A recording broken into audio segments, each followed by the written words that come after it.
Eastside Echoes Podcast, man. We're back, bro. We are back.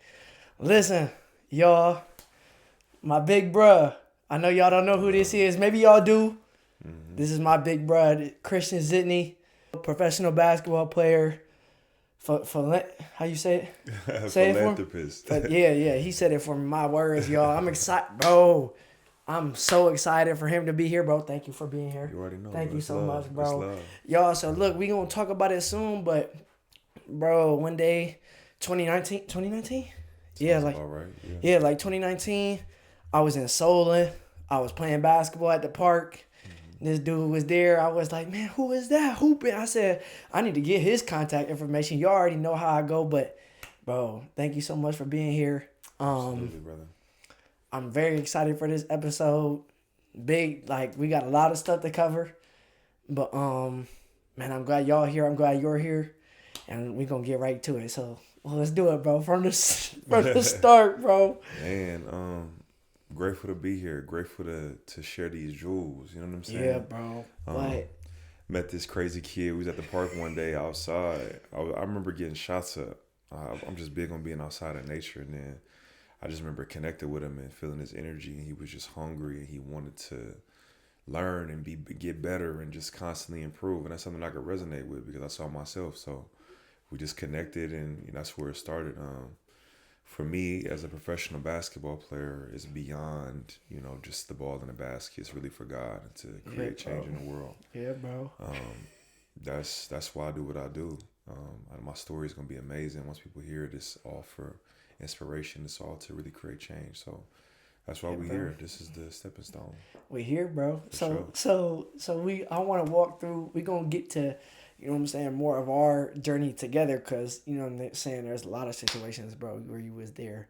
Mm-hmm. But I want to talk about like you growing up, growing up, any core moments, any core experiences. For sure. You know what I'm saying? Whatever you want to. Man, your story, bro. A lot of. So I'm actually from Cleveland, Ohio. I lived in East Cleveland growing up as a kid. Yes, sir. Yes, sir. Right. Still got family that live there to this day. Went to Warrensville, lived in Warrensville for a little bit. Yep. But basketball was my escape. Basketball was an outlet for me to heal from trauma, suffering, whatever it might be. And I actually had a friend live down the street where he had a basketball hoop. And I used to always go down there and just, get busy, That's right? Fire. But the game has allowed me to walk the righteous path. And what I mean is it allowed me to stay away from the streets, because I got a lot of friends who are no longer here with us, or they're in prison or whatever it might be. And for me, basketball was I call like the gym like the sanctuary. Like when I walk in the gym, that's what it feels like. It feels like a very safe space. So as a kid growing up, I always remember that being a place where I could be free. Because sometimes I would struggle with, my anxiety or loneliness, whatever it might be. Yeah. So, but yeah, it's a way I was able to build community, meet guys like you, and continue to work on my craft. Okay, so talk to me about when was the first time you played like organized basketball, or like talk to me like basketball journey wise, like for sure. Being in a safe space as a kid, that's not organized. Right, you know what I'm saying? That's just for the love of the game. That's a great question. I got a crazy story. Even for me to be where I am now, I never really played any organized basketball. Which is crazy, bro. I always was the person who, wherever the ball was and hoop was, I was. Yeah. And through that, got it's like a form of manifestation. Blessings were bestowed upon me through attraction. So, for example, didn't play any AAU growing up as a kid. I never played on the circuit or anything like that. Right. We didn't have the money for that. I took care of my little brothers growing up. You feel what I'm saying? You know my mom. Yeah. So, but I never allowed it to hinder me, because I realized that the AAU space was becoming more of a business instead of it being for the love of the game. Yep. So, kind of losing where I was going with that. But basically what I'm saying is that I continued to work on my craft. And even though I was overlooked, I always had that work ethic. I always had that belief in myself. Bro. And yeah, I mean, that's why, I continue to create what I want. So you didn't play organized middle school? You didn't play because I know you played in high school. Yeah, organized. Played in high school. Middle school was kind of tricky because I moved around a lot. Yeah. But I did, I guess, playing like a organized team. But Wasn't the best experiences, but I mean, I just Right. continued to stay around the game. I stayed around For sure. all the other older guys. So So what would like be so before high school? mhm. What would you say is probably maybe one of the biggest things you learned through the game, but not just in the game, like any childhood memories, like talk to me about what it was like growing up EC, like all Yeah, that. no, I Everything you love can. that. Basketball has saved a lot of people, and I Yeah. think that it's we live in a society now with social media and all these different things where it's all for profit and attention. Mm-hmm. But basketball was really created by Dr. James Naismith to spread the gospel Spread the and gospel. to build Yep. Are community. we on So that? you know what I'm Okay. saying?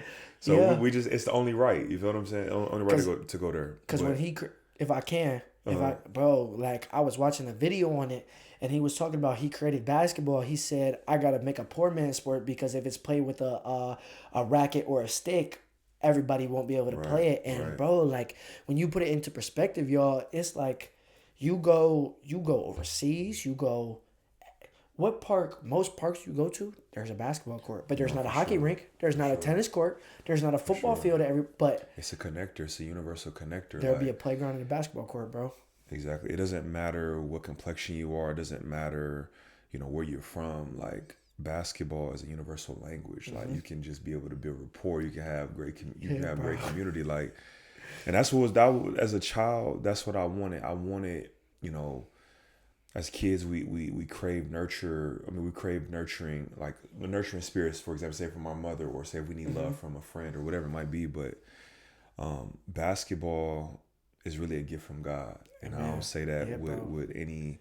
I say that with the utmost means in that because I understand what it has done for my life. For sure. So do you think like because of your experiences as a kid, do you think that's why you like ran to basketball in a sense or kind of 1,000%. I remember being in therapy one day and the therapist told me, she said, Christian, how old were you? I was 17, 18. Okay. She was like, the reason why you love basketball so much is because of the attention that you get from it. And I was like, man, she was like, you're craving, love in different forms, but because you're good at it, this is where you build community, or this is why people gravitate towards you. And I was like, man, that's so real. And I didn't really, basketball for me is like my therapy. Like when I'm feeling depressed or when I'm feeling down or whenever I'm feeling anything, I can transmute that energy and put it on the court. Right. And the anger, the sad, everything. Man. So were there any specific events that you want to share yeah, this is an open space. Whatever you want to. Yeah. I'll say growing up as a kid, I had a traumatizing upbringing. Yeah. And I didn't know at the time that wasn't okay. It was very normalized. Yep. You know what very I'm saying? Very normalized. So yeah, bro. Basketball was let's call it like a pacifier. When a baby's crying, you put the pacifier in his mouth and he stops crying. Like that's what basketball was for me. So I would say if I got yelled at home or, dishes needed to be done or whatever the situation might have been, I'm like, man, I ain't feeling being at the crib. I'm finna go outside with the guys. We finna get active. Yeah, you know what I'm saying? So basketball is just it's healing for my soul. And that's why I play it. I mean, and to inspire and impact people, because I know when my story coming from not being recruited in college, not playing a professional or any organized AAU, not playing in high school really, to being discovered by an NBA agent who's representing Marvin Bagley and DeAndre Ayton. Yeah.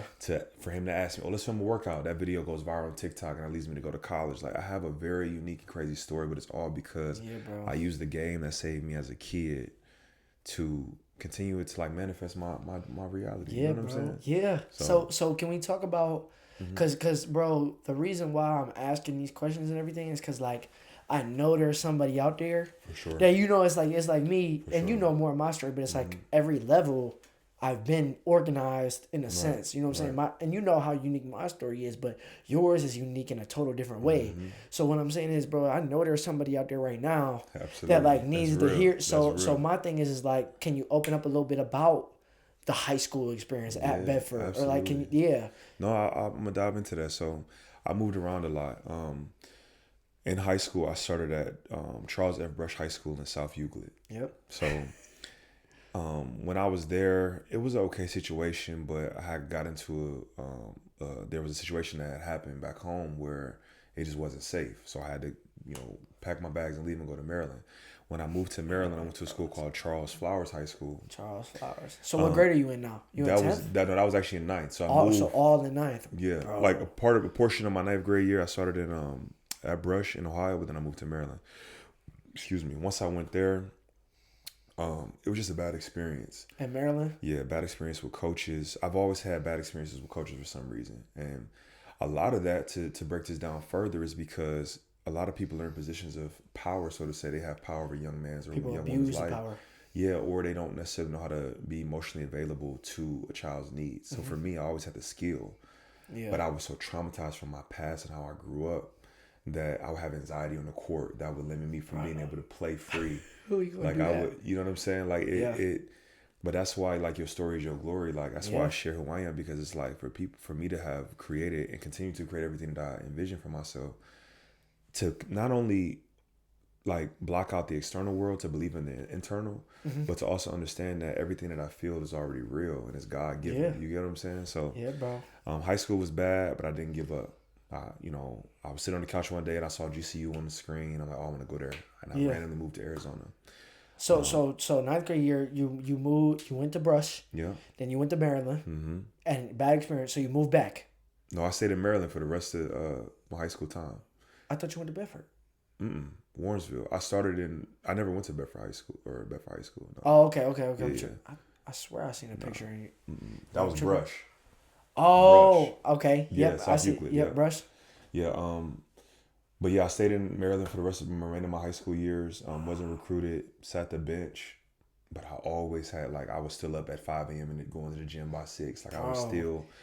I had this delusional confidence, and you have to have that in this life in order to create the reality that you want. Bro, that's commitment, bro. That's commitment, bro. Yeah. Because let's be real, and me and you know, but how many people do me and you know that have been in, our positions, you know what I'm saying, not recruited or not this, not that. But then instead of, oh yeah, okay, I'm not getting this, but I'm going to get up every day and go to the gym at 5 a.m. And then after school, I'm going to get in the weight room. And then I'm going to go to the park and make sure I run 5s.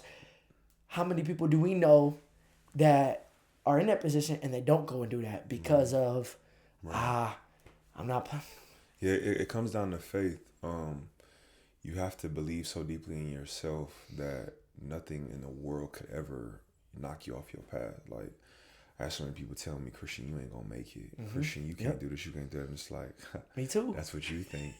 Well, watch, I show you. And I continue to. Yeah, bro. Private NBA workouts from a kid who, on paper, I had an agent tell me once, you only average. What did he say? He said it's hard to. He spoke to another third party source. He said it's hard to represent a guy who averaged 1.2 points per game in college. Yeah. But he didn't know my story. He didn't know that I didn't even play in college. He didn't know the situation I had to deal with my coach. He didn't know the friction there. And I'm not blaming anything necessarily just on other people, because it starts within. Yep. I wasn't ready at the time. Mentally, I didn't know the game like I do now. I remember, dog. I remember us being on the phone. I remember us being on the phone, and I think this is when I was at OCU, when I was in college. Cause how many years older than you are me? How old are you? 26. So you 5 years older than me. So you already. The mind is already. You already there, and I'm still a baby. Right. But what I'm saying is, I remember when I was going through a situation. Maybe I don't remember, but you told me, you was like, yeah, Lo, they told me I wasn't able to play organized basketball. I go, bro, what? I remember hooping at the park and at the boom boom. I go, you don't know how to play organized basketball? But then I go, and I'm thinking this in my head. I didn't say this, but I'm like, bro, oh well, I mean. They could be right, because there are people that play and hoopers, and they can't play. But I said that's crazy. I looked at the phone. I said, oh, I forgot who I'm talking to. Right. I said, that's Christian. I said, I know. I said, I've seen you play. I know you know how to play organized basketball, unless you're just being defiant and not running the play. But I'm like, that's not who he is either. Right. So I'm like, oh, something's wrong here. You know what I'm saying? Something's wrong here. And I went through that all within 15 seconds. Yeah, they try to bury you, but they know you was a seed. You know what I'm saying?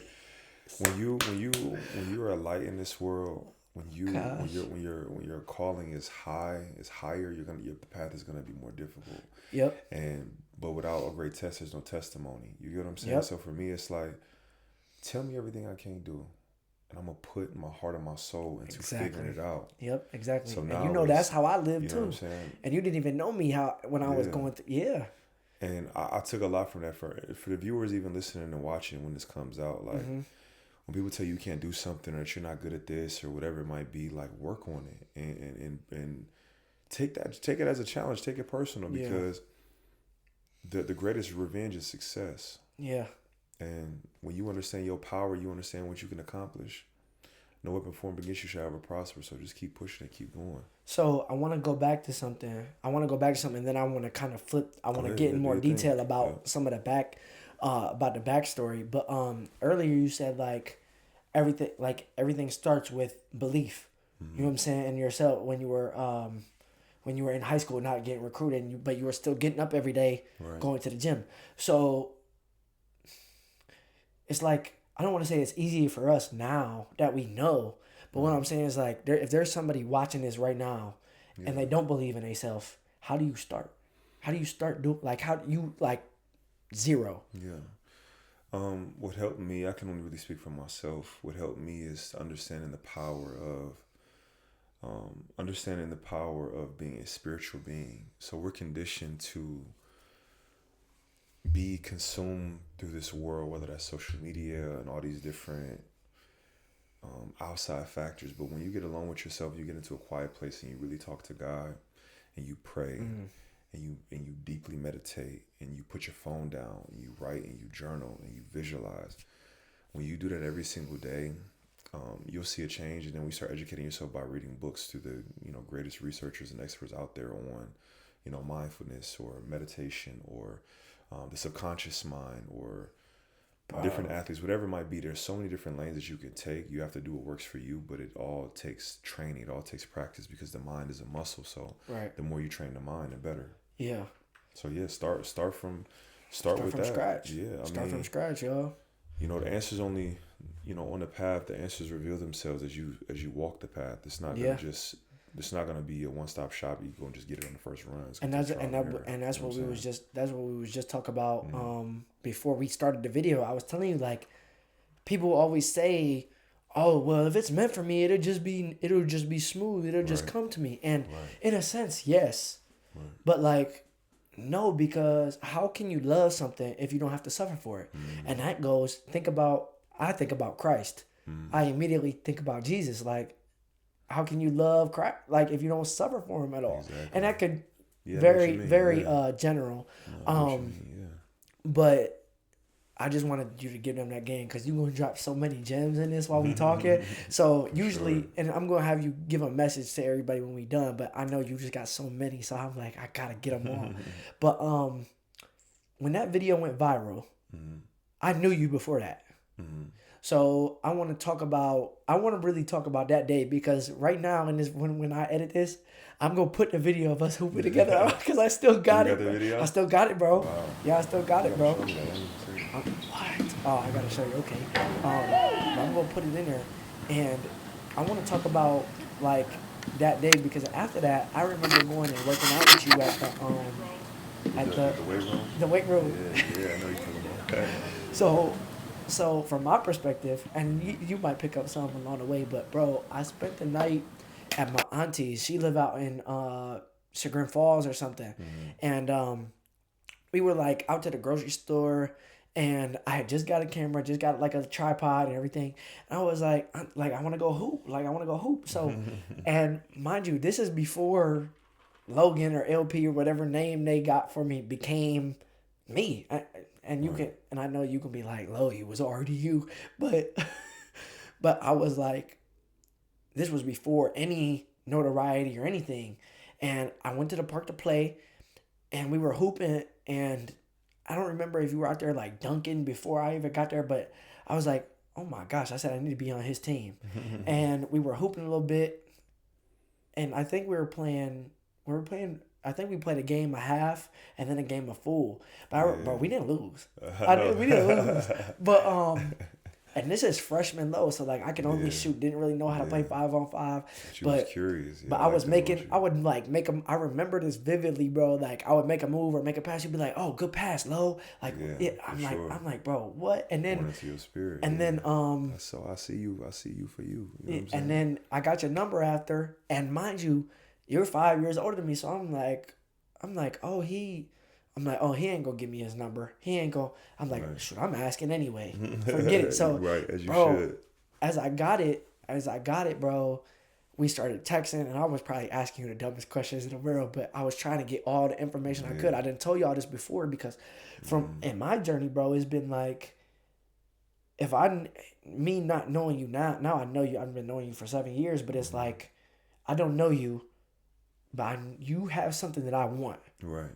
And it don't got to be on some Cleveland stuff where it's like, Right. that type of timing. But it's like, mentorship. Yeah. let me. I'm gonna try to talk to you, and I'm gonna pull as much information as I can out. So I remember getting your number, bro, and then granddad, you know my granddad, he brought me up there, dropped me off, and we went in there, bro. You put me through this core workout, some other stuff. You like, I'm like doing the core stuff. You like, good, Logan. I'm like, oh shoot, this is some college stuff, bro. I'm like, dog, what? But bro, ever since then, it's like we connected, bro. Like something about it, we just connected so well. I just felt so like smooth in our relationship every time I would talk to you. And it was like even me, going through high school, making my move from Palmer to Shaw, getting recruited. Like, bro, you were there for all of that, bro. So I thank you for that publicly. Sure. You know what I'm saying? Publicly, bro. Yeah, Thank for you. But dog, like. I never forget that, bro. Like that's a core memory of mine. That's real. So for you, you were saying you were just outside shooting, and you were just like, just because I was curious. Yeah. You talking about the day? The day, yeah. Yeah. I can't remember like why I was because the rec center is right there. I don't know if I just didn't have a pass or I don't even know if I lived in the city at the time. I can't really remember, but or like in that part of of Ohio at the time. But yeah, no, I just would go out there. I remember it being COVID at some point. I think that's why I was always out there. I can't remember. I think it might have been COVID. Yeah, so but no, basketball for me was like,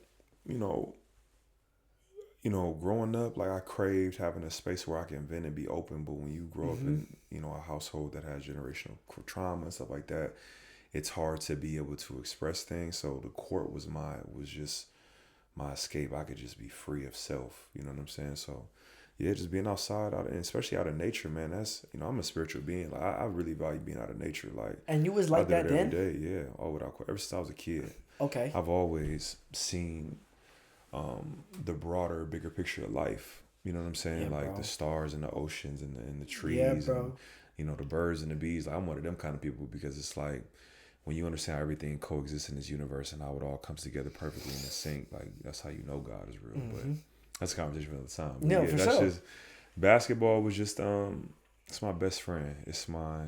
Can't wait to write so many books about it. I can't wait to continue to drop my podcast because I know what it has done for me, and I can only imagine what it's gonna keep doing for others. You know Exactly. what I mean? So, Exactly. yeah. Because do you remember that day we worked out in the weight room? Yeah, I do remember that. You do remember that? Yeah, I do remember Bro, that. I was just trying to keep up, bro. Yeah, man.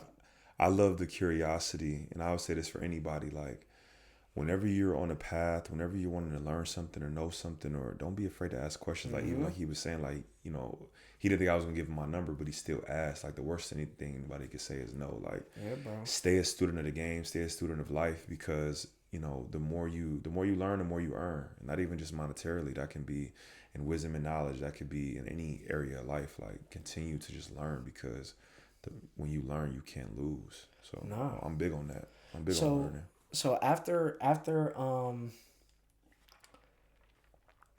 we did all that and everything, what happened in terms, because then this is where it's like a blur for me. Like COVID and everything is kind of like a blur for me. But I'm pretty sure not long after this is when you moved to Arizona or where? Yeah. I think that's when I was going to college. I don't remember all the specifics, but I moved around a lot from Ohio to Maryland to Arizona to Alabama. Like I've had such a unique path with basketball. So, I did move. Because you moved like kind of not shortly after I met you, but pretty. Yeah. So you were out of state, and I'm just like, dang, bro. Yeah, I remember that. I remember you being like, "Oh man, I thought it was gonna work out." Move that mic so it's in front of you. My bad. No, you good. Right there. That's good. Perfect. Yeah, I remember. I do remember moving. Yeah. So now, how old were you, and where were you at when that video got recorded? Because I remember opening up the phone, bro, and I was like, I just remember seeing you do like the back cut and just, hey, with the right hand. I'm like, oh shoot, Christian. I'm like, sure. I said, my dog getting to it, but I remember like it going viral, bro. Yeah. I remember I was like, big dogs had shout out to Phil Handy, man. I remember Phil Handy had reposted it for me. That meant a lot to me. For those who don't know, Phil Handy, train Kobe I didn't know Bryant, that. Train, yeah. Wow. And it's funny too. When I got the footage from the video, I did a voiceover from my dorm room, and I was talking in the mic, and that was me talking over in the video. What was you gonna say? I was gonna say, I want the backstory of that day, where you were at, what you were thinking around this time. Like, I want everything. Yeah. With the video? I'm talking about before, like how you got the opportunity to film the video. Oh yeah, got you. I'm gonna break that down. Yeah. Great question. And then the breakdown, like the day of the workout, getting posted. Like, yeah, just tell me the whole story. Got you. So that's a great question. I actually have never spoken about this. So at GCU, where I was trying to walk on and play Division I basketball. I was killing too, but politics per usual. But that's another conversation. But I'm like, all right, whatever. So then I had to swallow my pride and had a club basketball team, and I was, I played pretty well there. I just wasn't mentally in it because it just felt like it was beneath me, even though I should have been grateful for the opportunity and continue to get better. But I remember we had runs one day, and it's at this popular court called Inspired Courts, and that's where like all the NBA guys go to like work outside, out. Inside. This is inside. This is in Arizona. Okay. So Inspired Courts, some big names have gone through there. That I remember playing fives, and I didn't know this guy was an agent, but we just playing fives, and I'm just having fun. I'm dunking everything. Boom, boom, hitting threes. Bro, I'm getting to it, man. I was so mad, bro. Bouncy, bro. I was bouncy, bro. Russell Westbrook type, bro.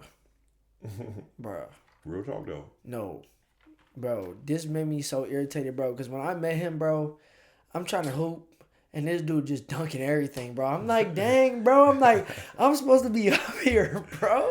Man, like rock journey, solid, man. just strong as heck, bro. I'm like, oh, consistency. I'm like, oh, he not gonna be able to shoot.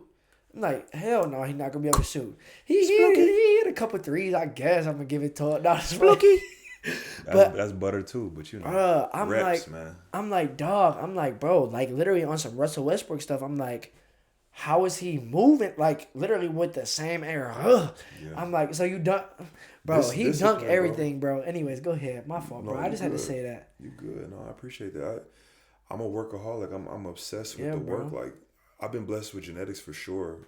Like as far as my height and everything, and I'm blessed to have arms and limbs that operate the way that they do. But at the same time, I'm a worker. Yeah. But let me get back to the story. So we're playing fives, and this is club basketball. And mind you, I'm new to the area. I don't really know much about Arizona. Right. Like, so I have no idea. This is like an NBA gym. I think I remember you calling me and be like, yeah, Lo, like this new to me, Arizona different. Yeah, I don't know if that's what happened. I don't remember how it all went down. But I just remember when I was hooping, and he came up to me afterwards and was like, "Where do you play?" And I was like, "I don't play anywhere, but I want to go play D1, and then so I can go to the league." Yeah. He's like, "All right, how about this? You mind if I film a video of you?" I'm like, "Of course," but it wasn't that day. It was like might have been a few days after, maybe like a week after. Because it wasn't a gym, and it was like you with another trainer. Yeah, so that trainer is actually the guy who's in the NBA right now, Lou Dort. His trainer, shout out to Greg, solid one. His trainer was the guy in that video. Put me through the drill. Boom, he just put me through catching shoots, put me through ball handling, put me through lob situations, all type of stuff. Yep. And then boom, got the video.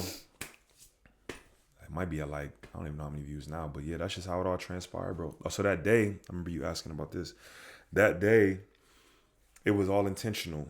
Of the workout? The day of the workout? The day of the workout. I had a sky blue shirt on. This was all intentional. I had a sky blue shirt on that said "Basketball saved my life." Yeah. And that's the shirt that means so much. That means so much to me. And I remember being nervous. 'Cause I'm like, I don't know what to expect. Like I could tell these are some, some NBA I type think that's the first time I vibes. ever heard you say You know what I I'm was saying? nervous. Well, I'm human. You know what I'm saying? We all get Bro, nervous, but my dog. I remember that day, and I remember being like, I don't know what this is gonna look like. Like, okay, this is film. In your mind started playing tricks. Like, Yep. I want to make all the shots. I Yep. want to.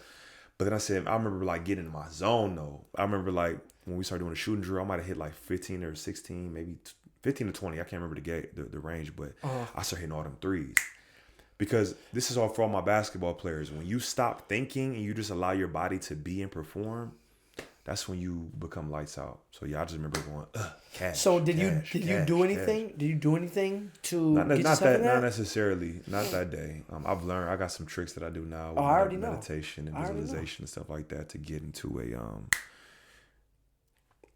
So flow state essentially is loss of consciousness, is being so present in the moment that nothing lose else track of time, lose track nothing of else things matters. that happen. You're not worried about the crowd. You're not worried about the coach. You're not worried about nothing. You're just worried about just hooping, just being. You know what I'm saying? Trusting just your instincts. Trusting the present moment. And it's like you don't force anything to happen.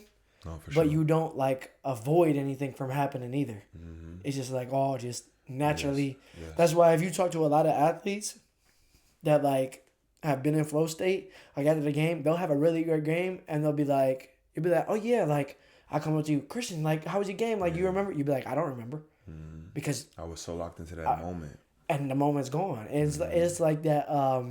The past is gone and the future's never coming, bro. All there so is fire. is the here and now. Yep. The present time is all that we have. There's no, So you were hitting 15 in a row, 15, whatever the gauge was. And then like when you were like, and I've always wanted to ask this question, like when you were dunking everything and doing during that workout, were you like, I'm about to dunk this a little bit harder because I'm in an NBA workout?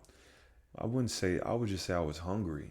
Yeah. Like I was so hungry for any opportunity. It was like, that's just how I treat workouts. Yep. Like I'm so hungry that they got to feel this pain. They got to feel this energy because they don't know where I come from. They don't know my story. So, I just transmuted that energy. Yeah, bro. I mean, having the cameras out helps because, you're trying to market yourself. Yeah. You're trying to make a name for yourself. So, I mean, obviously, but I just remember being like, man, I'm trying to tear this rim off. That's it. I'm trying to tear this rim off. Yeah. So you got the video and you posted it. What was your like initial thoughts of like, oh yeah, I'm just gonna post this video? Like did you already, because you know how like when you about to do something you could feel it like, oh yeah, this is about to do it. Like this is about to do that one. And did you feel like that, or were you just like, oh, this is another try, click? I just think I remember being in my dorm room. And I remember getting the video and I was excited. I'm like, oh, yeah, this video tough. But I just remember like it was the most random, spontaneous thing. Yeah. My girl actually was in the room with me. Was she in the room with me or was she on her way? I can't really remember. But I remember telling her, and then my girl's soon to be wife. But I remember having my phone, boom. No, I mean, ain't no ringing, but I was just looking. I'm just speaking that to existence. Yeah, that's wifey. But for sure. Clicking the voice, the voiceover, and just literally just letting it all pour out. Like I'm just speaking whatever's coming to my mind. I don't remember what you said. I don't even remember either. It was just everything. I was talking about my eligibility, my size, commentary. I'm hyping my own self up on my shots. Like I'm just bragging on myself basically, but in like a humble way. You get what I'm saying? Like, and then it went numbers. It did numbers. So how many numbers did the last time you looked? I ain't looked in a while, but I actually had a kid come up to me and ask me about it. I think it might be at like almost 200K, I think. I don't know. Dang, like bro. That's fire. Yeah, God got so much in store, bro. It's about to be crazy. So, after that, do you want to talk about where you went after that? Yeah, I can talk about that, yeah, for sure. Okay, so. Yeah, we talking about I'll break that down. Let me get a little sick. No, that's cool. I just don't want to. I don't. Water. No, I appreciate you asking. I don't want to say nothing that you don't want to. Yeah. I appreciate that. So for those who don't know, once I got that video and I put it out on TikTok, like we said it went viral. So after it went viral, I had nowhere to play. I was playing club basketball and I was trying to walk on at GCU, but it just wasn't working. Like I'm showing up at 7 or 8 a.m. It's literally sitting on a bench by the coach's office. Like, hey, my name is Christian Zitney. Like, I just want an opportunity to play. Like, can I get a workout? Shoot me an email. man, get up out of here. Next morning, hey, can I do? We don't have a roster spot. Then the coach's son, one of the coach's sons gets on scholarship and he's playing. It's just like all these different things that you see, right? But then I said, my biggest thing has always been, I'm not going to quit. I'm not going to quit. I'm not going to quit. Never give up. Never give up. That's never what I give live up, by. y'all. Hey, never give up, y'all. You can never give up. So after that, I was like, all right, I got to figure out something else. I do regret staying longer at GCU. I look-key should have been transferred to find somewhere else to play. And, but in saying that, I went to a school called Faulkner University. I sent it out to a coach. Coach hit me back. Yeah, love to have you, da-da-da. So I made an emotional decision, not a calculated decision. Right. An emotional decision because I wanted to play so bad. Now, can I stop you real quick? Yeah, go ahead. Can I stop you real quick? Go ahead. Can you, because... Break it down? No. What you mean? What I want to tell, because from your perspective, Right. Can you tell people about the difference between making an emotional decision and a calculated decision, and the meaning and the purpose of all those? For sure, without question. This is a great question. You're a good interviewer, man, because this is something that I wish that I would have known before. But everything happens for you, not to you. Yep. So it's all a part of the story. But if this can help somebody else who's on their path or on their journey, please listen up closely. If you ain't listening to nothing else, stop what you're doing. Check it out. So let's kind of decipher the two. Fact number one was that I wanted to play really bad. Okay, cool. But let's take some steps back. My TikTok, my video doing numbers, I didn't have to settle. Right. I didn't have to settle, but I wanted it that bad that I wanted it so bad that I blinded myself. It's like I got this first opportunity. Yeah, yep, I'm going. But it's like, hold on, Christian. What does that opportunity entail? What is the coach like? What is the system like? How's the environment? Are you and the coach gonna get along? You ain't think about none of that. You know what I'm saying? No, I'm just like, I'm about to hoop. I'm about to go NIA, NAIA, and I'm about to go league. And it's actually one of my guys that I played against is actually playing for the Cavs right now, who I played against, right? But that was my mentality. But I say that to say, looking back, if I could speak to my younger self, my higher self, I would say, take some time. Understand that we live in an abundant universe full of opportunities, full of so many different things. Say, okay, I want to play basketball, yes, but what's going to make the most sense to me? I got a partial scholarship. The way that this coach was talking, it was like he was talking like oh yeah, like juicing it, gassing it, but you can't even give me a full ride, bro. So I'm paying out of pocket. I got long ride, bro. Mind you, this is a private Christian school. Yeah. So that says more. That says all you need to know right there. Yeah. Private Christian school. Yeah. You know what I'm saying? For sure.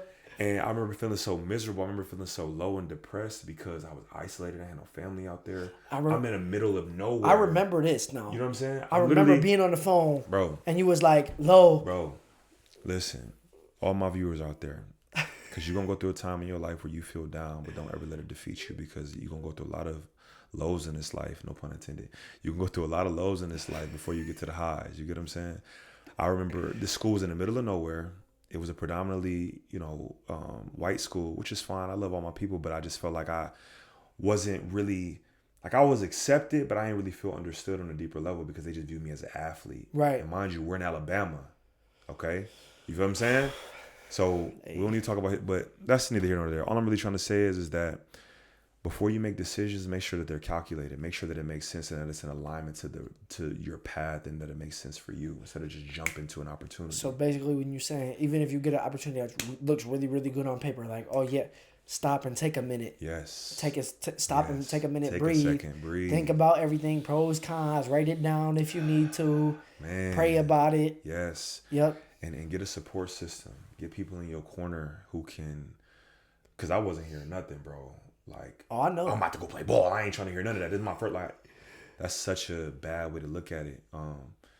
But again, I'm grateful that I can use my story to be able to inspire and help other people, because I know that there's going to be a kid out there. There's already somebody out there who's going through some BS, to say the least. Yeah. And they just need a different lens and perspective on how to navigate through it. Of how to look at it. Yeah, exactly. For sure. Okay, so my bad, bro, but I had to stop you because it's like, dog, you know how many times for sure that, like, you know what I mean? It's like, bro, you're gonna want to you're gonna want to give up. You're gonna want to quit. You're gonna want to, man, why this ain't working out? I'm putting my heart and soul into this. Bro. Why is it? You know, why aren't people seeing me? Why are people not feeling me? Why, like, my energy and everything I give to this game and to people, why is it not being reciprocated? And a lot of times it just takes transformation within. And the decisions when you get it. Yeah, and your decisions. Bro. Like, try to be even keel in this life. Try not to be too high or too low. Try to be in the middle where you can see things clearly, because when do mistakes happen? Usually when you rush or you acting out of an emotional state. Yep. If you learn to be calm and see things like, wait a second, okay, if I do this, and this, then it's gonna be this. This might go this way instead of this way, right? You know what I'm saying? So I know I stopped you in the middle, bro. I apologize, but where? So now you're at Faulkner though. Mm-hmm. Now you're there. So now talk to me about that journey and that a little bit. Anything you want to get. I appreciate you asking that, bro, because this is all gonna be. This gonna be in a documentary. This gonna be. No, I'm already knowing. This gonna be in everything. So I remember being at Faulkner. Me and the head coach, we didn't really like see eye to eye. I remember one of my first practices, one of my teammates threw a turnover and he was already like literally like 95, 98% down the court, like by the rim. And there's nothing I could really do to stop him because he was already so close to the basket. Yeah. But I just remember like the coach basically making fun of me in front of everybody, being like, "Oh, you think you're a pro? You know, if you think you're a pro, then I'm Michael freaking Jordan, right?" And I remember him saying that he's country, he's from Alabama, he's got this accent. And I remember my feelings was hurt because everybody was laughing at me, and I remember looking around the room like, all of y'all motherfuckers, y'all gonna remember this. I'm taking this. I'm taking this moment, and I'm gonna remember every single person that laughed at me and that treated me wrong. Yep. And I remember being at Faulkner having so much anxiety. Yeah. Like, I was never a stupid kid, but I struggled a lot with plays. My anxiety would play so many tricks on me. Like, I would forget plays, but it was because I was afraid to make a mistake. Right. Like, yep. I would have so much going on in my mind instead of having somebody in my corner just saying, "Hey, Christian, just take a breath. Just relax a little bit. Like, I'm here. Like, we can go over the place together if you need to, bro. Like, it ain't even no issue." Like, then I convinced myself that I didn't know the plays. So then I just had completely just checked out, and he had a coach or whoever, I just gonna say, but there was a perception of me. Oh, he don't know plays. He can't fit into a system. He gonna just sit and rot on the bench, instead of being like, man, this kid has a lot of talent. How can we help him? What has he been through? What trauma has he been through? What is he over? Like, what's his story? Right, and they like, don't care. He about should that. be. They don't care about. He should easily be D1. He should. There's no. He could play at any Division I school in the nation. What happened to him? Was it because he was molested as a kid? Was it because he experienced a lot of violence growing up? Was it because he had guns pointed to him? Was it because he was beat on? Was it because, like, there's so much they don't know, but they quick to judge. They quick to label you. And when I understood that, I said, okay, we're looking back. I'm like, I'm grateful that I ain't quit. Yeah. Like, nobody could tell me nothing because they ain't been through what I've been through. Exactly. You know what I'm saying? Exactly, bro. And then, you know, his life is about overcoming. But what was you gonna say? Oh, because I give my body on here. Y'all, once you convince yourself of something, that's what it is. That's what it is. Amen. I ain't gonna go into the whole deep. I ain't gonna go into the whole deep dive. But that's understood. Once you convince yourself of something, that's what it is. That's real. That's it. Because it's all subconscious programming. Like 95% of our thoughts are controlled. They're subconscious. Like, if you literally don't understand that, you need to understand it. And when you train your brain, you change your life. Straight up. Yeah, bro. Yeah, bro. Man. Faulkner was it was the middle of nowhere.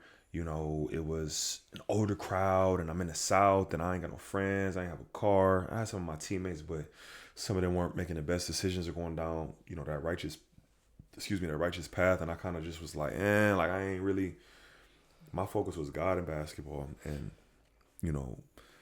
it was a blessing in disguise because it turned me more into a monster, made me more hungry. Yeah. And I was already really hungry, but it taught me things. Like, let me break that down. Oh, he can't play in the system. He don't know plays. Or I remember the coach telling me, you don't know how to play with four other guys. Like, you don't know how to play 5-on-5. Like, you're a street baller, basically. But it taught me how to understand systems. It taught me how to see the game. It taught me how to slow down. So how were you feeling? How did you feel when somebody told you not so much the how did it make you feel when you was like, oh, you a street baller? How did that make you feel? Those words specifically. If I'm being 1,000 with you, I'm gonna be 1,000. Because it was coming from a white man, and mind you, obviously I'm not racist by any means, but when you're around a certain energy, you can feel certain things. It almost felt like, boy, do what I tell you to do, or made me feel like I wasn't intelligent when I knew I was the most intelligent being on that campus. But it just made me feel like, at the time, I didn't necessarily take constructive criticism or know how to handle that adversity. because I didn't know how to connect with that person or connect with, whoever may have been involved to help me on my path. But Sure. I just think it was harder for me to understand at the time. But now that I'm more evolved and advanced, I understand that it was teaching me. It wasn't hindering me. It didn't happen to you. It happened for you. Yep. It taught me how to be a better ball player and see the game in a different way. For sure. So now I want to. So now after Faulkner, I don't want to. Like what after what was after Faulkner? You asking? Yeah, but that's not what I want to talk about right now. I want to go back. Go ahead. I want to go back, and I want to talk about when was the first time, or first experience, or first whatever, of how you started believing in God and Jesus. Like, how did you start? Sure. Tell me. Tell me that's the foundation of everything in my life. Like, right. But what I'm saying now is I'm sorry like to through cut my you. journey. What I'm saying, I'm sorry to cut you off, bro. But what I'm saying is just like, people are gonna see this and be like, "Oh, he's here." Right. I want you to tell them when you weren't as spiritually inclined. Right, like, for sure, you know what I'm saying? What was the first day you were like, "Okay, I believe." Ever since I was a kid, bro, like even my mom to this day will say, like, Christian, you always talked about God. You always asked about, the things in like the things that exist in this universe. You always had like a deeper knowledge. Like I was very curious and inquisitive about different things. So, seeing great evil at a young age. Great evil. Yep. It makes you understand. Ooh. The absence of light is what creates evil, but there's the loss. The absence of light is what creates evil. That's you know hard. what I'm saying? But understanding there's loss to the universe is all balanced. So if there's evil, then it has to be good. So seeing that and feeling that, God was always my foundation. I knew that there was always something greater than myself, and I knew that that's why I was playing basketball. I'm not playing basketball to look good and to get millions of dollars and for my image online. Like, that means nothing. Like, it genuinely means nothing. I always tell God, when I get this platform, or not when I get, because I have, God, everything that I do is to glorify your name. Everything I do is to make this world a better place, to help people. And that was always my mission ever since I could remember. That's Truth fire, be told. bro. That's Truth fire, bro. Anybody that know me for real, I don't do stuff with cameras. Like, bro, I do stuff every day to make a difference in his life, whether that's talking to a homeless man or sitting down having food with him or giving something to this person. I guess I don't even do things to be seen. I want to do things to please him. Bro. You know what I'm saying? I'm already knowing, bro. So now follow God. Follow God, y'all. So now, for real, you might want to pull that just a little bit in towards further you. Up. No. Forward, like push it forward. That. Just pull it this way, like move the whole thing in more if you can. That's good. Yeah, I just don't want you to be over here. Yeah, God is the answer to all things. So after Faulkner, where was the next move? What was the? So yeah, after Faulkner, I was really in a depressed state. Because I'm gonna tell you, I'm gonna get there. So when I was at Faulkner, I had I don't even know what the proper word is, like an academic advisor had told me, "Oh, you don't have any more eligibility." That wasn't even true. My credits had got screwed up because I had a degree at GCU that I was transferring over there. What did you major in, by the way? Business. So like sports management. I took some. Me too. But I'm really interested. I only did that honestly because I want to play ball. But I'm really interested in like neuroscience and psychology and stuff like that, human behavior. But anyway, from at Faulkner, I remember feeling really low. Everything was kind of jacked up with my credits, and I was like, okay, I gotta leave Faulkner because this is just not working out. I'm getting in more debt. I'm not playing. Me and this coach aren't seeing eye to eye. I'm still working extremely hard, trying to prove myself, but I'm not even being like appreciated. Like I'm offering so much to this program, but I'm not even being appreciated. So okay, I gotta leave. After I left, I moved back to Arizona, and I went to go live with my girlfriend. From Alabama back to Arizona. Moved back to Arizona, and I moved back to Arizona because they were making a TBO team, which is a semi-pro. They had a team called the Arizona Heat at the time, and that was gonna be the most perfect situation for me because the owner was amazing. He was a man of God. He understood my story. He was willing to help me out in any. How'd you get connected with him? I found out about them. Was it at a Vegas combine or was that? I want to say just through hearing about it, just seeing it on social media. I'm pretty sure that's how it happened because the TBO, they had like a bigger following at the time, and I just was trying to find leagues that were easier to get into that wasn't as political, so I can get film. Yep. So that's why I moved to Arizona. I moved to Arizona to go play in the TBL, but they ended up canceling the team. And I was like, oh my Lord. I'm like, God, I'm trying to do everything that you need me to do. It's like, what do you like? What do you want me to do? So I didn't stay discouraged. I said, I'm not going to quit. So then I ended up calling different teams, and I found a team in California.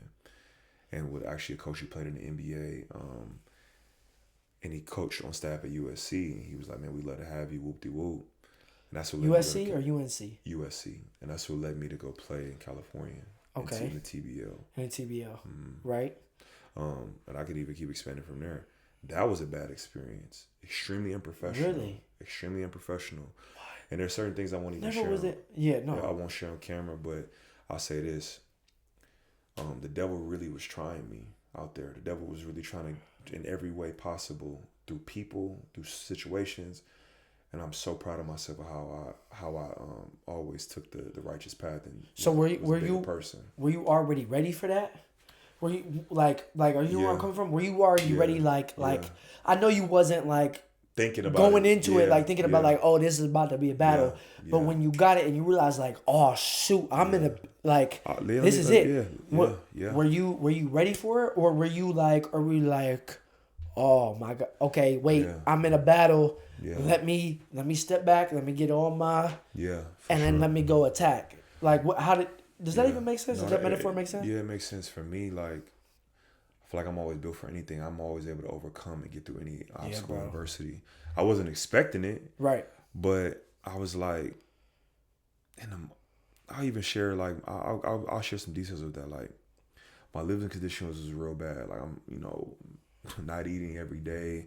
I'm standing in a home that's like a trap house and power's off, and and I have videos to this day that I'm gonna share when I drop more documentaries and stuff and videos. We can even put some in here if you want. If you want, that's if you want to share. For sure, like sleeping in the cold and I just remember being like, man, I cannot wait until I'm so wealthy where I can look back at this and be like, man, I came from this. Like I remember having to work out with the Warriors. I had my Warriors jersey from my workout, the private workout. I put it up on my wall and I look at it every morning, being like, my current situation is not my final destination. Although I might not have all the money in the world right now, although I might be sleeping on the floor, although I might be dealing with these things, this does not define me. And I had people and coaches trying to ruin my career, not playing me and doing all these different crazy things. Like, but that's when I knew I was the one, bro, when the enemy was trying to target me, when I was at my lowest point. And you're in. This was in California. In California, yep. So then, how did you get through that? How when those battles came, how'd you? I'm good. Like, I'm gonna get through this. I know. How did you fight those battles on a daily basis? So, a lot of physical fitness. I ran a lot. Running really helps with my mental health. So, like, I would run through the mountains, or I would do several miles, or praying, meditation every day. And I also ended up finding a really nice church home, and that really helped me through a dark time. And shout out to Pastor Traco, because I remember being so down bad, bro. I ain't had nowhere to go, bro. Like I remember just being like, I remember going to him like, Pastor, I don't know what to do. Like I'm really trying with this basketball thing. Like I don't have any money. I'm trying to work, and I'm getting crumbs. You get what I'm saying? I'm trying to do everything that I can. I don't know what to do. I need some mentorship. I need some help. And I remember them inviting me into their church home and just looking after me, like in a sense of like spiritually, not even just from a physical standpoint of like, oh, come to church, get some food. Because they did do that, but it was more so like, we got you, we're here with you in spirit. And that did so much for me because I never really had felt that level of love.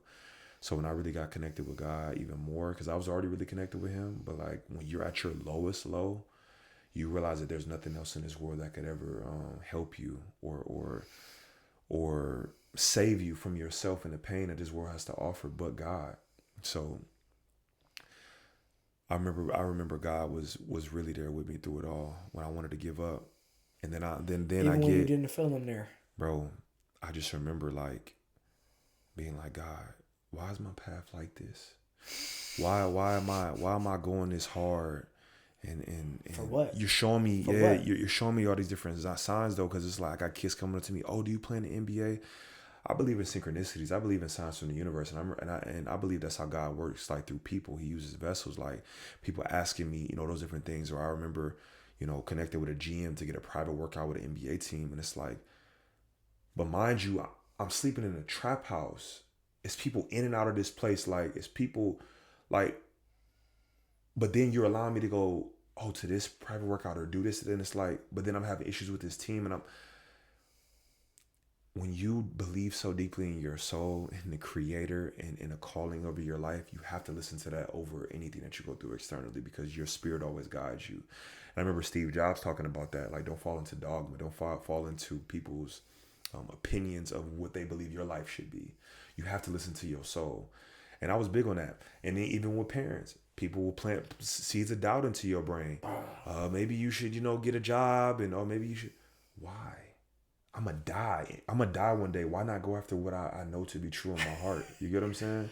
Bro, thank you so much for going there, because it's like, bro, I feel like real.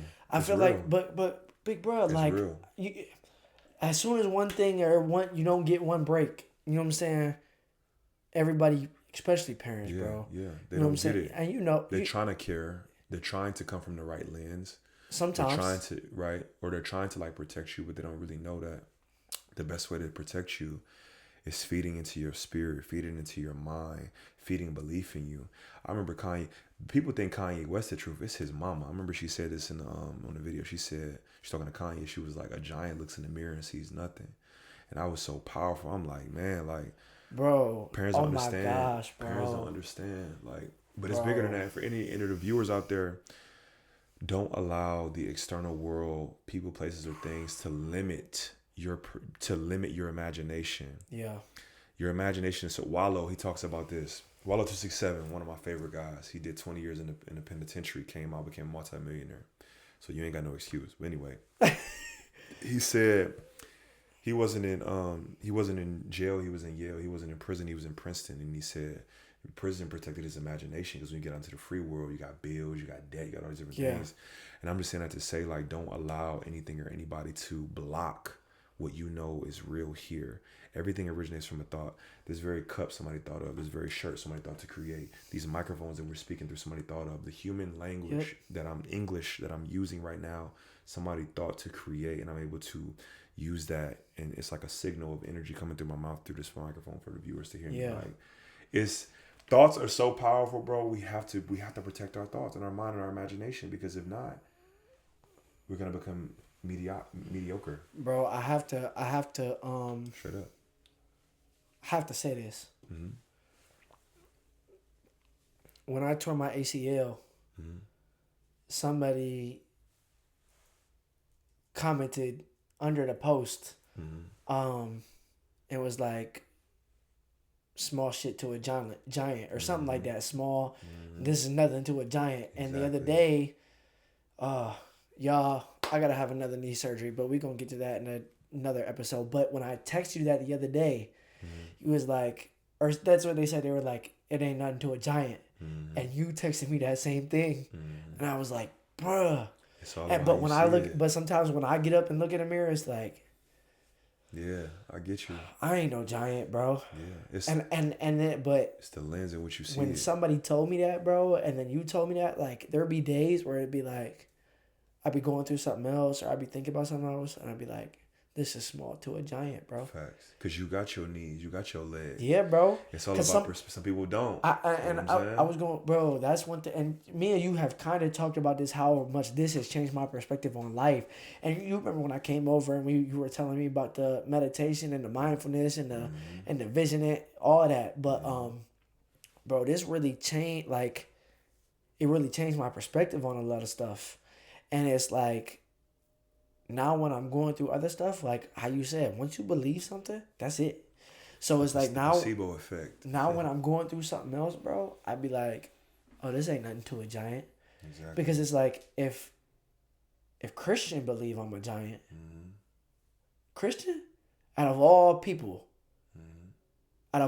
bro, because you not, I mean, some people, right, subjective, but you're not a nobody to me. Absolutely. You know what I'm saying? You're up absolutely prestige. Absolutely. So it's like, if he could tell me that, yeah, it was. How do I not believe that about myself? Exactly. It was really me throwing. It was me like putting that out there into the universe for you to grab it yourself, like, because somebody could tell me I'm great all day long, but if I don't believe it, what value does it hold? So for me, it was just planting that seed in your mind, like, hey, we gonna go through adversity in this life. Yeah, bro.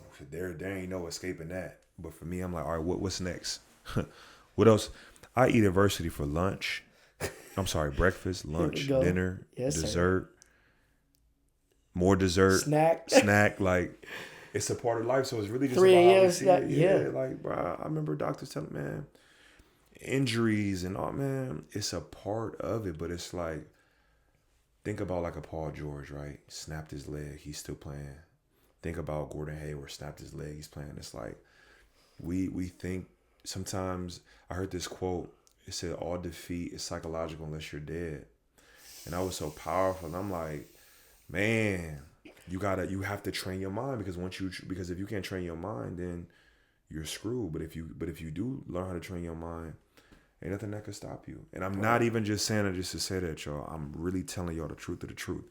If you can train your mind, you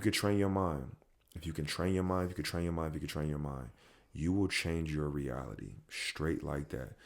Get off social media, get off what these agendas are and this programming. Understand the power of you. When you understand the power of you, you can't lose, straight up.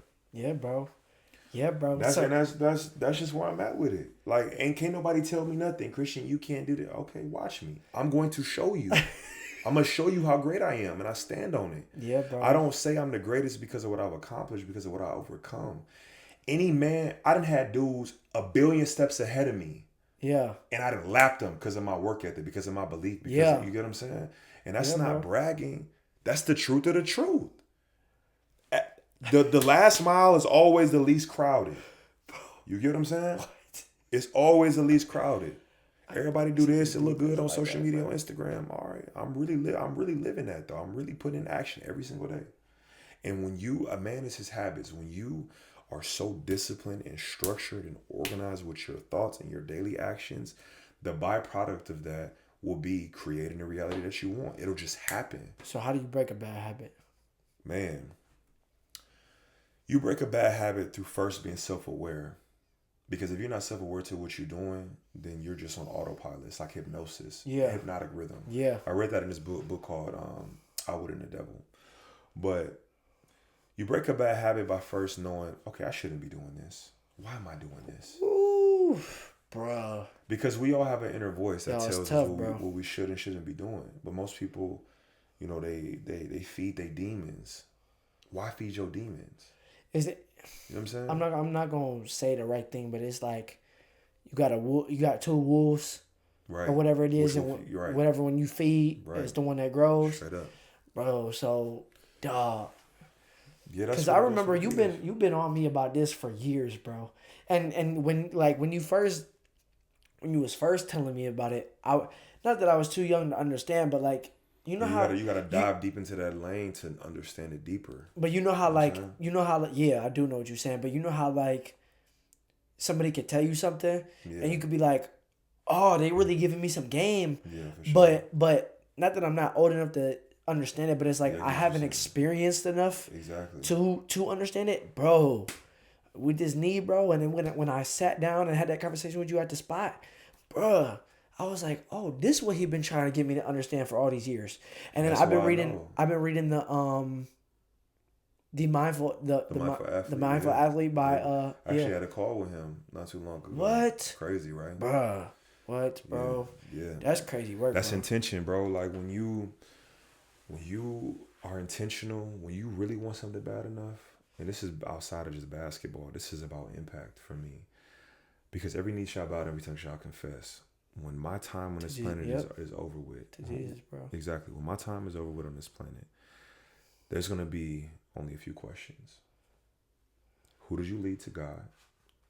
Who did you help and serve? And who did you love?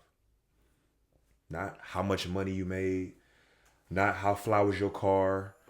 How beautiful was your wife? How many kids did you have? All of that is completely irrelevant. Bro. And the world has never seen somebody like a Christian Zitney before. I know it to be true. I'm a different being. Yep. I am not of this physical realm. Like when I walk in We're- rooms, we're- my we energy is different, just, bro. and we all are. Like Yeah. we're all unique. The odds of being conceived into this world are 1 in 400 trillion. The fact that we even sitting here having this conversation is a miracle in itself. So Yeah, bro. we are very unique spiritual beings, and it's like we have to live in our truth, because the more authentically we are ourselves, not only do we inspire, but it gives people that the freedom to be who they are. And the thing that you just said about when I die, you know what I'm saying? Because I'm gonna die. I'm gonna die. Every knee shall bow, and every tongue shall confess that Jesus is Lord. Right? Absolutely. Right? Am I true? I said that right? Mm-hmm. Okay, so, bro, you know my story, and I'm not trying to make this about me, but just going off the conversation, bro, it's like, I made that promise to my mom. You know how deep that is for me. Absolutely. You know what I'm saying? And for the longest time, it's like, I didn't say it ever, but Christian, it was like, if I didn't go pro, I'm a failure. That's just your program to believe. Wait, what you said is a good program to believe? No, I said that's what you were programmed to believe. Right. But with my ACL, bro, it's like, I've been sitting here, and it's like, when I die, all right, because everybody's going to be judged. Because I could serve the Lord, you know what I'm saying? I could serve the Lord my whole life. And I could be a great, faithful servant. But when I die, Christian, and I go up there and I get judged, whether it's the rapture or whatever happens, right? Jesus ain't going to look at me, or God, however it works. I'm not going to get too technical. But he's not going to look at me and go, Logan, did you play professional basketball? And if the answer is yes, I get into heaven. And if the answer is no, I go to hell. And it was like, Lo, you really kind of thought... No, I didn't really think that way, but like... No, I get what you mean. I really kind of thought that way. It's crazy, bro. Like, what? You making me think about something, bro. You're making me think about identity. Yeah. Like, identity is such a thing, because sometimes you can get lost in what the world wants you to be, or what seems to be cool. Yeah, bro. Or you can cling to different things, but it's like, your identity is who God calls you to be. You don't have to play basketball to make anybody. an impact, or to but even with being anybody, it's like, what determines that? And that's what I was saying. Subjective, very, very subjective. But I'm even for our audiences, like, don't get lost in this superficial world. Don't need these, like, social media, and live a peaceful, calm, happy, grateful, loving, joyful life. That is genuinely all that matters. And you know what I'm saying? And yeah, I do, bro. More than a basketball player. And the thing was, for me, is like, when somebody asks us who we are, right? Especially, it's so general, but I'm speaking more about like you and me, and like people like, not like us, but you get my point. Saying, yeah. It's like, bro, when people come up to me, meet me, oh, hey, how you doing? What's your name? Oh, my name's Logan. Oh, my name's Christian. Right. Who are you? What do you do? The first thing, and this is something that I've learned, and you probably, you know what I'm saying, you older, you've been through it more. But what I'm saying is, bro, is what I used to do, and I talked about this before, is like, I used to be like, oh, I'm a basketball player. Right. Which, great, I'm a basketball player, but I'm that first. The first thing I had to say about myself was, I'm a basketball player. Right. That's what I'm saying. First, I'm a child of God. I'm a child of God. And this is a spiritual thing, y'all. So I'm going to break this down real quick. Like, if you ask me who I am, I could say, oh, I'm a believer. But in a sense, I feel like that kind of take God out of it. Because it's like, oh, I just believe in him. Right. But in the Bible, you know what it's... y'all know what... Sure. It's like... I don't just believe in him. It's a given. Yeah. I am his and he is mine. Exactly. But you see what I'm saying? So that's why it's a child of God instead of just I'm a believer. Yeah. But a lot of it too, like to that point, is there's programming that exists in this realm. Okay? We live in a world where people judge you based on how much money you make, how you look, what kind of car you drive, so on and so forth. So you are conditioned to answer a certain kind of way, believe or think a certain kind of way, or to have desires that fit in alignment to how you want the world to perceive you or respect you or whatever, it's all worldly stuff. When you really understand that the kingdom of God is within you, Yeah. and you are more than just material substance, that's when you ascend to higher heights. Like, I genuinely, truly, deeply know that. Yeah. Most people would never reach that point of a deep understanding. They just, yeah, I love God, I believe in God, but it's like, No. do you really though? Do you really understand your power? Do you really understand? Power of Think the tongue, about bro. the power of the tongue, the Oof. power of the mind, the power of the spirit, the power of the human body. I can cut myself right now. It'll heal in about a week or two. That is mind blowing. You can have a wife. You have a wife and you have kids. The liquid turns into substance. You can grow a child through 9 months. Like, it's deep, bro. Yeah, bro. It's really powerful. And like this, not even trying to go off topic, with what we're talking about, but it's this just is great. We are spiritual beings having a physical experience, and the more we have those conversations, the more we understand. Bro, bro, I seen something the other day that was talking about this long story. Anyway, she like was drowning, got caught in the kayaking, was underwater for 25 minutes. Bro. She had a and I know you believe in this, but like went to heaven and came back. Near-death experience. Bro. I read about them all the time. Yeah. Bro, she was saying that like her experience in that, it felt more real than here. Mm-hmm. Mm-hmm. And I was thinking about this, bro, because I was so excited that you were coming. I'm like, bro, Christian coming. I'm like, I can't freaking wait, dog. Like, I already know we finna get on some deep stuff. But, bro, it's like, she really, and I'm like, bro, I want to talk to you about this on the phone, on the podcast, whatever, bro. Like, heaven might be really realer than where we're at right now. Oh, it is. Bro. Without question. The unseen forces are the most powerful forces. We are only human. We are mere mortals. We can't even comprehend that.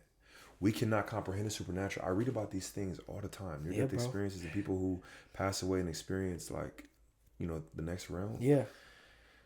It's beyond the veil. It's beyond human understanding. And that's why I'm always humble with myself. And I don't take life super serious, because I'm like, it's temporary and it fades anyway. It's all fleeting. And sometimes, bro, I know this can spark a lot of controversy for people who watch this. But it's like, people, I feel like if you're really a thinker, and part of you, thank you again, publicly. I want to thank you on the phone later. I want to thank you publicly. Thank you for helping me become more of a thinker. Sure. I appreciate you, bro. Sure, without question. But I really think, bro, Christian, we can rebuttal everything. If you're really a thinker, you can rebuttal every single thing possible. You know what I'm saying? You can rebuttal it. And one thing I learned about the Bible and about Christ and about everything is, from my personal understanding, sometimes, bro, you gotta be okay with not knowing. You gotta be okay with not understanding. And one, I learned it through my journey, basketball-wise, life-wise. But a biblical example, as quick as possible, is the book of Job. Bro, it's like, you know the story. You know the story. And, Job went through all that because the devil said, Lord, he worshiped you. But the only reason why he worshiped you is because Job serves you, right? And he goes, okay, take everything from him but his life. And he goes through all this, curse the day he was born, all this, right? And then at the end, Job does what? Kind of just how we were talking about, bro. Why does Christian... You ask yourself, because I've been asking myself this too a little bit. It's like, bro, Lord, why do I have to go through all this? Why? Why me? Right. Why? Not why me, but why does my path have to be this way? And Job was kind of asking the same thing. And God answered him like, were you here when I created the bird? And I'm trying to quote scripture a little bit, but I'm not doing it all the way right. It's like, but he was like, were you here when I created the trees and the earth and all this? And basically, I'm paraphrasing, it was like, who are you to question me? And Job was like, oh, okay. So my point is sometimes we got to be okay with not knowing. And then I was just reading the Mindful Athlete today, and somebody was talking about, he was quoting another book, talking about how somebody asked Mr. Campbell or somebody in the book, Joseph Campbell. maybe him. He was talking about, do you ever feel like there's invisible hands guiding you? And I don't think he was necessarily talking about Christ, and we're talking about Christ, but he was saying, yeah, I feel like there's always been invisible hands. It's like a miraculous invisible hands. Every time I go here, hands are there, and they just kind of naturally guide me. And I was thinking about that when you were saying that. I'm like, bro, this is so good, bro. Like, yeah. No, without question. It's spiritual laws govern all events. Yeah. Like, Yeah. it's we are spiritual beings by nature, but we grow up in, look at modern education, then look at our school systems, for example. They're terrible. They're not really teaching kids the power of their spirit, the power of their mind. And we're closing schools and opening prisons. You know what I mean? And wiping away the Bible and wiping away history and all these different things. And I just said that to say, you know, the fear of God is the beginning of wisdom. Yeah. And true knowledge is admitting that you know nothing. So like you're saying, you're going to have times where you don't understand, you don't know, and that's okay. I mean, let's just zoom out for a second. We are inside of an Earth in the Milky Way right now, spinning on its axis. There's billions of people on this planet. There's extraterrestrials flying around somewhere. There's animals. There's so much going on, and it's like you have to make peace. You have to have peace within, so you can have a peaceful and joyful life. Yeah, bro. Because you want to enjoy your time here on Earth. Yeah, bro. And that's what God wants. True. So I know you got some things you still want to cover, because I got a little bit more I want to cover. Yeah, we can. Yeah. Okay. So after the TBL, I want to kind of talk about, if you're willing. If not, just let me know. We can still shift. Yeah, I get what you're getting at. I'll share some things. Or about the TBL Yeah. but more so after the TBL and the time and where you are now. For sure, absolutely. I like the way you put that. I'll say this on camera. So after the TBL, it was just a really bad experience, like I touched on earlier. Yeah. Very unprofessional. It's not really taken serious by higher leagues such as the NBA, G League, NBA. I didn't really know that at the time. I just thought, okay, I got to get filmed. Because you was killing. Right. I was killing, but I still wasn't getting an opportunity because of some external things that I won't share on camera. But I touched back on to what I was saying earlier, how I was really being tried. But that's why I'm always proud of myself. And that's why I know that I'm going to continue to win, is because, what the enemy means for evil, God means for good. So many different things have tried to knock me off my path. And I just continue to rise above. But anyway, after the TBL, got finished with that. And I was like, okay, I want to get into the G League. Was always my goal, because the G League is the little brother of the NBA. So I'm like, if I can get my foot in there, it's over with. Nobody's gonna outwork me. They're not gonna outthink me. They're not gonna, you know what I'm saying? So I have some opportunities. I'll say that in the G, and I have some things that are approaching, all because of my belief, my work ethic. I've had private workouts like I shared earlier. I've just finished with some high level workouts. Can you name some teams that you had workouts with? Yeah, I can share that. I've done Warriors, Kings, their G League teams. I gotta stop you real quick, bro. I have to do this, bro. Y'all don't understand, bro. You wake up every day, and if you follow him, it's like, bro, he's like, I'm gonna be in the NBA. I'm gonna do this. I'm gonna do this. I'm gonna do this.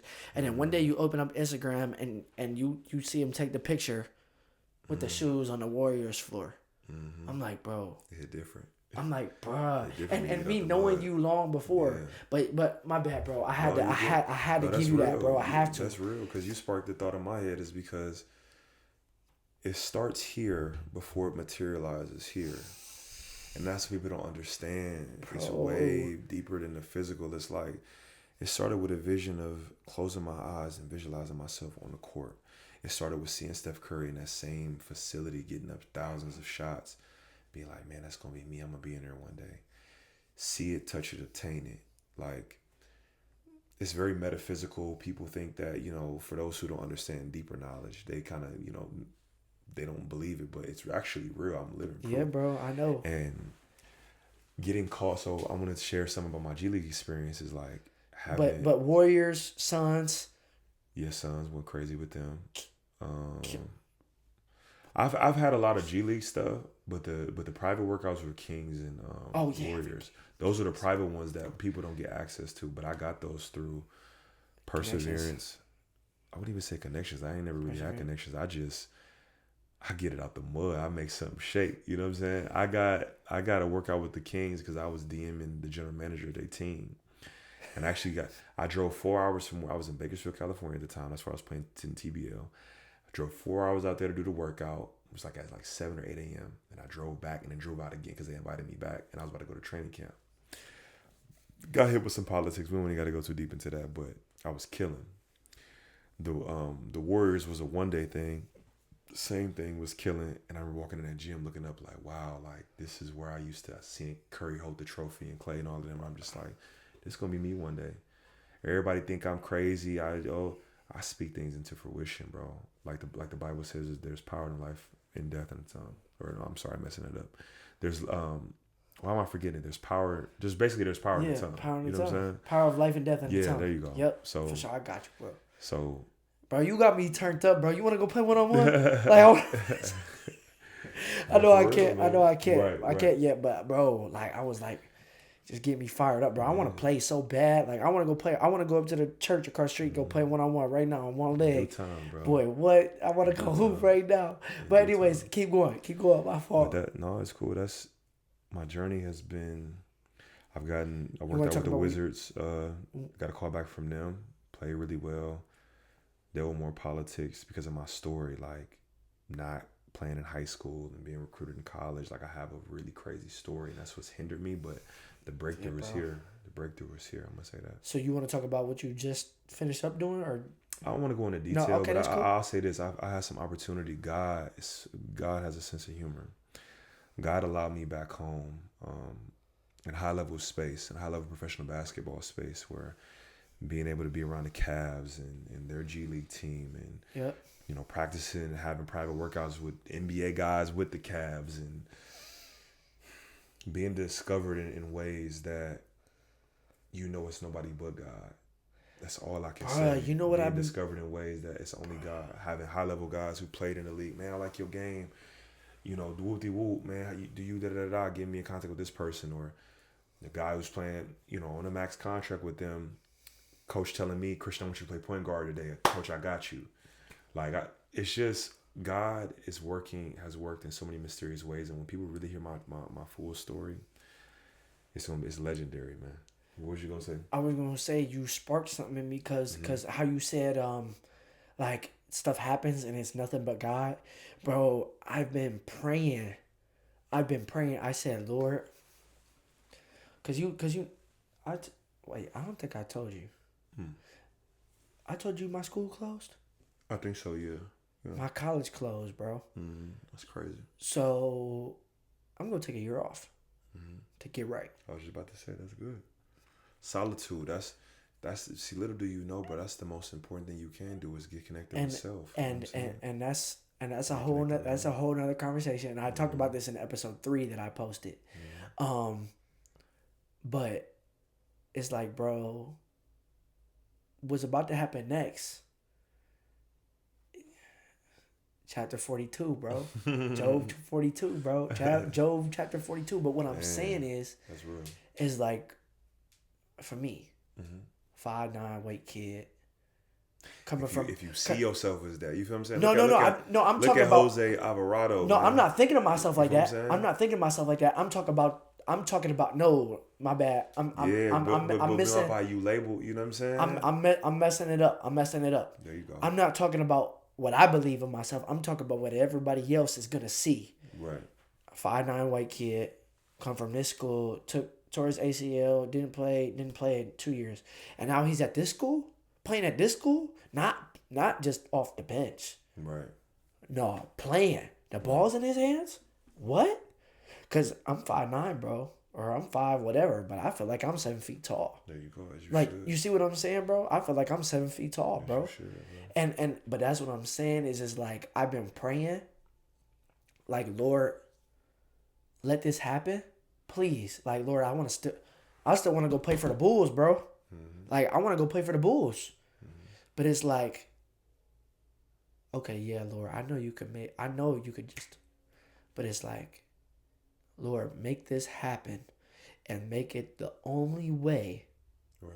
that it is explainable for this to happen. Mm-hmm. Lord, it's you. There's no other way to explain what just happened for me Mm-hmm. but Jesus Christ, but God. There's no other way. For sure. And when you say that and you really mean it, bro, It's already done. it's already done, bro. It's already written. Exactly. There were biblical texts removed from the Bible. I believe it was Luke and Thomas. And it talked about when you pray, Yeah. pray from not from lack, but from the desired state of that it's already accomplished. It's already, like it says in Mark 11:24, right?